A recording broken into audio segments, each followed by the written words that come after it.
गुरुर्ब्रह्मा गुरुर्विष्णु गुरुर्देवो महेश्वर गुरु साक्षात् परब्रह्म तस्मै श्री गुरुवे नमः। वंदे देव उमापतिं सुरगुरुं वंदे जगत्कारणं वंदे पन्नगभूषणं मृगधरं वंदे पशूनां पतिं वंदे सूर्यशशाङ्कवह्निनयनं वंदे मुकुन्दप्रियं वंदे भक्तजनाश्रयं च वरदां वंदे शिवं शङ्करम् आदौ रामतपोवनादिगमनं हत्वा मृगं काञ्चनं वैदेहीहरणं जटायुमरणं सुग्रीवसम्भाषणं बालीनिग्रहणं समुद्रतरणं लङ्कापुरी दाहनं पश्चाद् रावणकुम्भकर्णहननम् एतत् श्रीरामायणम्। भगवान सियापति रामचंद्र जी के चरण कमलों में नतमस्तक होकर के हम ये श्रीमद् रामचरितमानस के सुंदरकांड के 50वें दोहे से आगे की कथा कह रहे हैं, जो पढ़ रहे हैं, जो इस प्रकार है। सका कही तुम अनेक उपाय करें दैव जो हो साई मंत्र न यह लक्ष्य मन भावा राम बचन सुने अति दुख पावा। श्री राम जी ने कहा, है सखा, तुमने अच्छा उपाय बताया, यही किया जाए। यदि दैव सहायक हो, यह सलाह लक्ष्मण जी के मन को अच्छी नहीं लगी। श्री राम जी के वचन सुनकर तो उन्होंने बहुत ही दुख पाया। नाथ दैव कर कवन भरोसा सो सिंह सिंधु करे मन रोसा कादर मन कहूँ एक आधारा दैव दैव आलसी पुकारा। लक्ष्मण जी ने कहा, है नाथ, दैव को कौन भरोसा है। मन में क्रोध कीजिए, ले आइए और समुद्र को सुखा डालिए। यह दैव तो कायर के मन का एक आधार तसल्ली देने का उपाय है। आलसी लोग ही दैव दैव पुकारा करते हैं। सुनत व्यास बोले रघुबीरा ऐसा करब धर्म मन धीरा। अस करे कही प्रभु अनुजय समुझाई सिंधु समीप गए रघुराई। यह सुनकर श्री रघुवीर हंसकर बोले, ऐसे ही करेंगे। मन में धीरज रखो। ऐसा कहकर छोटे भाई को समझाकर प्रभु श्री रघुनाथ जी समुद्र के समीप गए। प्रथम प्रणाम कीन सिरुनाई बैठे पुनि तट दर्भ डसाई।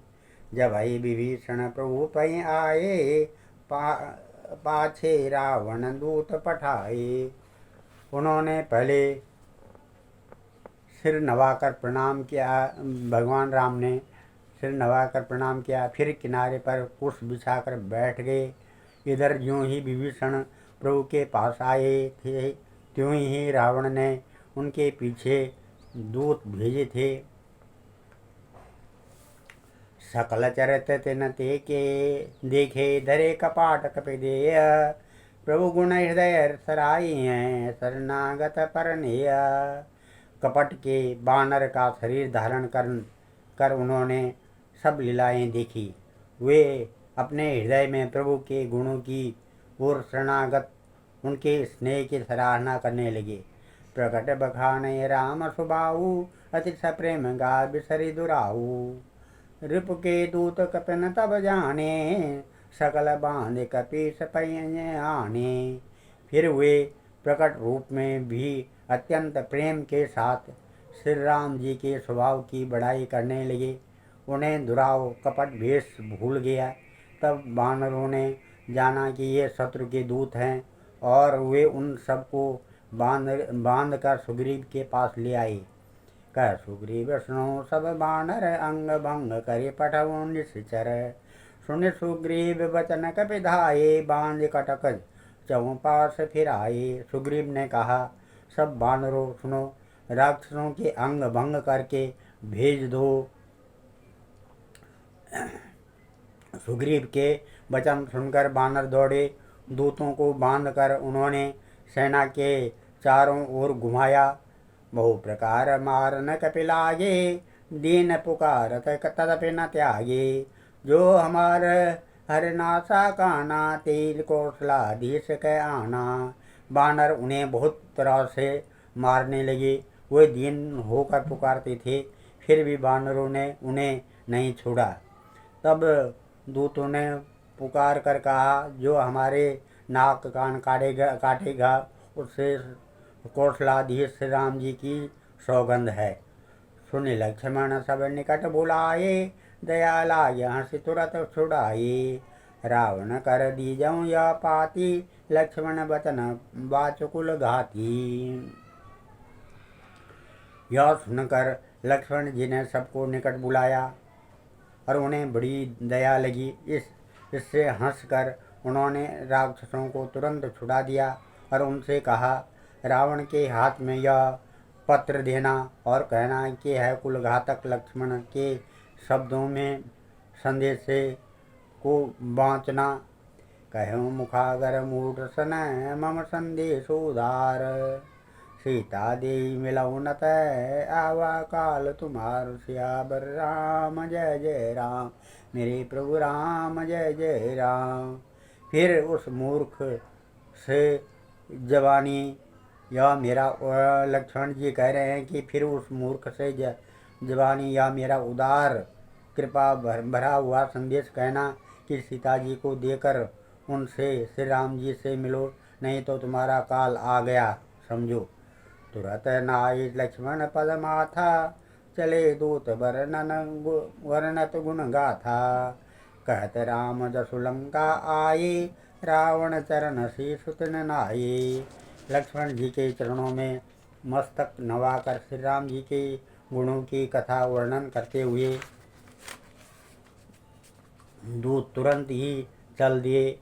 श्री राम जी का यश कहते हुए वे लंका में आए और उन्होंने रावण के चरणों में सिर नवाया। ऐसे दशानन पूछी बाता, कैसे न सुख आपने कुशलाता। पुण्य कहूँ खबरी विभीषण केरी, जाए मृत्यु आई अति नेरी। दशमुख रावण ने हंसकर बात पूछी, अरे सुख अपनी कुशल क्यों नहीं कहता। फिर उस विभीषण का समाचार सुना, मृत्यु जिसके अत्यंत निकट आ गई है। करत राज लंका सट त्यागी, होय जब कर कीट अभागी। पुनि कहूँ भालु की कटकाई, कठिन काल प्रेरित चली आई। मूर्ख ने राज्य करते हुए लंका को त्याग दिया। अभागा अब जो का कीड़ा घुन बनेगा। जो के साथ जैसे घुन भी पिस जाता है, वैसे ही नर बानरों के साथ वह भी मारा जाएगा। फिर भालू और बानरों की सेना का हाल कह, जो कठिन काल की प्रेरणा से यहाँ चली आई है। जिनके जीवन का रखवारा, भयं मृदुल चित सिंधु बिचारा। कहो तपस्विन कह बात बहोरी, जिनके हृदय त्रास अति मोहरी। और जिनके जीवन का रक्षक कोमल चित्त वाला बेचारा समुद्र बन गया है। अर्थात उनके और राक्षसों के बीच में यदि समुद्र न होता तो अब तक राक्षस उन्हें मार कर खा गए होते। फिर उन तपस्वियों की बात बता जिनके हृदय में मेरा बड़ा डर है कि भय भेंट की फिर गए, श्रवण सुजस अति मोर। कैसे नारी पुदल तेज बलो, बहुत चिकत चित तूर। सियावर राम जय जय राम, मेरे प्रभु राम जय जय राम। उनसे तेरी भेंट हुई या वे कानों से मेरा सुयश सुनकर ही लौट गए। शत्रु सेना का तेज और बल बताना क्यों नहीं। तेरा चित्त बहुत ही चकित भूचका सा हो रहा है। नाथ कृपा करी पूछूं जैसे, मानव कहा क्रोध तज तैसे। मिला जाए जब अनुज तुम्हारा, जात ही राम तिलक ते सारा। दूत ने कहा, है नाथ, आपने जैसे कृपा करके पूछा है वैसे ही क्रोध छोड़कर मेरा कहना मानिए, मेरी बात विश्वास कीजिए। जब आपका छोटा भाई श्री राम जी से जानकर मिला तब उसके पहुँचते ही श्री राम जी ने उसको राज तिलक कर दिया। रावण दूत हमें सुने काना, कपिन बान दीने दुख नाना। श्रवण नासिका काटे लागे, राम शपथ दीने हम त्यागे। हम रावण के दूत हैं, यह कानों से सुनकर बानरों ने हमें बांध कर बहुत कष्ट दिए, यहाँ तक कि वे हमारे नाक कान काटने लगे। श्री राम जी की शपथ दिलाने पर कहीं उन्होंने हमको छोड़ा। पूछूं नाथ राम कटकाई, बदन कोट सत बरन न जाई। नाना बरन भालु कपिधारी, विकटानन विशाल भयकारी। है नाथ, आपने श्री राम जी की सेना पूछी, सो वह तो 100 करोड़ मुखों से भी वर्णन नहीं की जा सकती। अनेकों रंगों के भालू और बानरों की सेना है, जो भयंकर मुख वाले, विशाल शरीर वाले और भयानक है। जयपुर दहें हतें सुत तोरा, सकल कपिन मौते बल थोरा। अमित नाम भट कठिन कराला, अमित नाग बल विपुल विशाला। जिसने नगर को जलाया और आपके पुत्र अक्षय कुमार को मारा, उसका बल तो सब बानर में थोड़ा है। असंख्य नामों वाले बड़े ही कठोर और भयंकर योद्धा हैं। उनमें असंख्य हाथियों का बल है और वे बड़े ही विशाल हैं।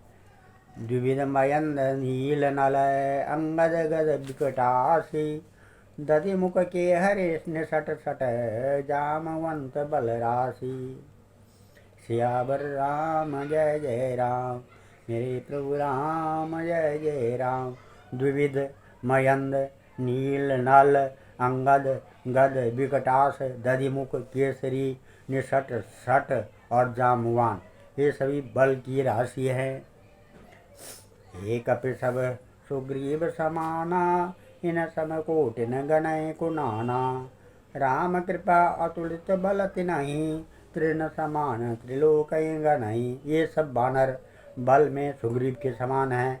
इनके जैसे एक दो नहीं करोड़ों हैं। उन बहुत सौ के गिनती ही कौन कर सकता है। श्री राम जी की कृपा से उनमें अतुलनीय बल है। वे तीनों लोगों को तृण के समान तुच्छ समझते हैं। असमय सुना श्रवण 10 कंदर, पदम 18 जूथप बंदर। नाथ कटक माँ सो कपिनाई, जो न तुम्हें जीते रन माई। है 10 ग्रीव, मैंने कानों से सुना है कि 18 पद्म तथा अकेले बानरों के सेनापति हैं। है नाथ, उस सेना में ऐसा कोई बानर नहीं है जो आपको रण में न जीत सके। परम क्रोध मीजय सब हाथा, आयसु पे न दे रघुनाथा। सोसय सिंधु सहित जस ब्याला, पूरय नत भरी कुधर विशाला। सबके सब अत्यंत क्रोध से हाथ मीजते हैं, पर श्री रघुनाथ जी उन्हें आज्ञा नहीं देते। हम मछलियों और सांपों सहित समुद्र को सोख लेंगे, नहीं तो बड़े बड़े पर्वतों से उसे भर कर पूर्व पाट देंगे। मर्द गर्द मिलवैं 10 शीसा, ऐसे वचन कहें सब कीसा। गर्जय तरजय सहज आशंका, मानव ग्रसन चाहत है लंका। और रावण को मसल कर धूल में मिला देंगे। सब बानर जैसे ऐसे ही वचन कह रहे हैं, सब सहज ही निडर हैं। इस प्रकार गरजते और डपटते हैं, मानो लंका को निगल ही जाना चाहते हैं। सहज सूर कपि भालु सब पुनि सिर पर प्रभु राम। रावण काल कोटि कहूँ जीत सके संग्राम। सब सियावर राम जय जय राम, मेरे प्रभु राम जय जय राम। सब बानर भालू सहज ही सूरवीर हैं। फिर उनके सिर पर प्रभु सर्वेश्वर श्री राम जी का हाथ है रावण। वे संग्राम में करोड़ों कालों को जीत सकते हैं। आज हम इस कथा को यहीं पर विराम देते हैं। कल रामचरितमानस सुंदरकांड के 55वें दोहे से आगे की कथा पढ़ेंगे। ओम मंगलम भगवान विष्णु मंगलम गरुड़ध्वजा मंगलम पुंडरीकाक्षा मंगलाय तनोहरि। मंगलम भगवान शंभु मंगलम वृषभध्वजा मंगलम पार्वतीनाथा मंगलाय शिव शंकरा। सर्वमंगल मांगल्ये शिव सर्वार्थ साधिके शरणे त्र्यंबके गौरी नारायणी नमस्तुते। अन्नपूर्णे सदा पूर्णे शंकर प्राण वल्लभे ज्ञान सौभाग्य सिद्ध्यर्थम भिक्षां देहि च पार्वती। ओम सर्वे भवन्तु सुखिनः सर्वे सन्तु निरामया सर्वे भद्राणि पश्यन्तु मां कश्चित् दुःखभाग् भवेत्। धन्यवाद।